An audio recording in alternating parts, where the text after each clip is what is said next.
Ranking Member Meadows, and members of the subcommittee.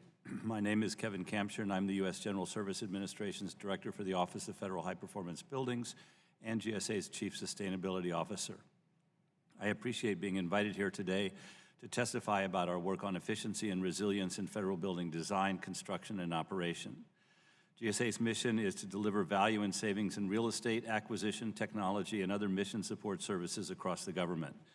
GSA manages over 371 million square feet of space, housing 1.1 million federal employees from 65 federal agencies.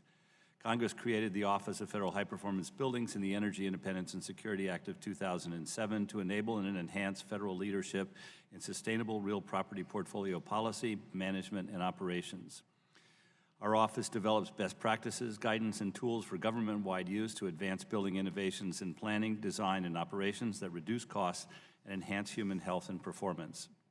High-performance federal buildings provide value for the taxpayer through life cycle cost benefits and positive effects on human health and performance. In a recent study comparing 100 GSA high-performance buildings to 100 GSA legacy stock buildings, the high-performance buildings used 23% less energy, 28% less water, 23% less money for building operations, and have 9% less waste, and still maintain 2% overall higher tenant satisfaction.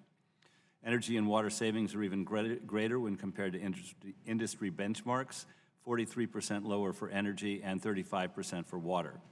By striving for annual improvement in energy and water efficiency, GSA has avoided over $600 million in energy and water costs over the past decade. GSA shares information, provides guidance, and assists agency in improving building performance through the federal management regulations and through tools such as the Sustainable Facilities Tool and Green Procurement Compilation, and by working with our federal partners and the private sector. Among these are the Interagency Sustainability Working Group with GSA co-chairs, the Chief Sustainability Officers Council, ASHRAE, NAESCO, and the American Institute of Architects, among others. GSA also tests new technologies in conjunction with the Department of Defense, the Department of Energy, and their national laboratories. Technologies that GSA has recently recommended for broader deployment include next-generation chillers, alternative water treatment technologies for cooling towers, LED upgrades for lighting, and low-E window retrofits. Over the past 5 years, GSA has deployed these and other advanced technologies in over 200 federal buildings, resulting in annual savings of over $7 million a year. One of the key areas of interagency collaboration is our review of high-performance building certification systems.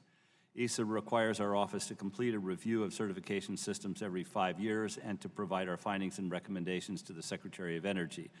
The Secretary then issues a rule to encourage comprehensive and environmentally sound approach to the certification of high-performance buildings within the federal sector. We evaluate the alignment of certification systems based on a list of criteria found in the 2014 DOE Certification System Rule, ESA, the Energy Policy Act of 2005, and the Guiding Principles for Sustainable Federal Buildings.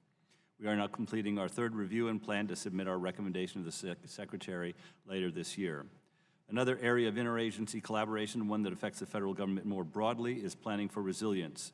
GSA works with other key agencies such as the Department of Health and the Department of Homeland Security, FEMA, and the U.S. Army Corps of Engineers to better understand infrastructure risk and methods for enhancing resilience and to safeguard federal investments. GSA incorporates resilience by integrating the latest building codes and methodologies into existing processes and standards and applying them in its capital investment leasing program. Each capital project is screened for multiple factors, including the observed weather extremes, expected long-term changes during the asset life, and the presence of core mission functions.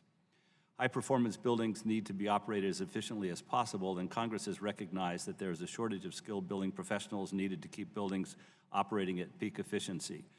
GSA has fulfilled the requirements of the Federal Building Personnel Training Act of 2010 to consult with professional societies, industry associations, and apprenticeship training providers, and to identify, develop, and annually update core competencies.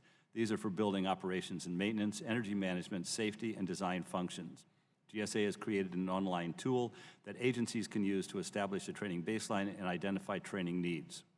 Thank you for the opportunity to testify today. Putting all of these tools together will help the federal government to make strides in designing, operating, and maintaining high-performance federal buildings. And to support further investment in GSA's portfolio of buildings, I would ask that this committee support the President's fiscal year 2020 budget to fully fund GSA's repair and alteration request. This $1.6 billion funding level will allow GSA to address a portion of the $1.4 billion repair backlog, which will further improve the energy efficiency and performance of our buildings. I am pleased to be here today, and I'm happy to answer any questions you may have, and I don't have any time to return. Sorry.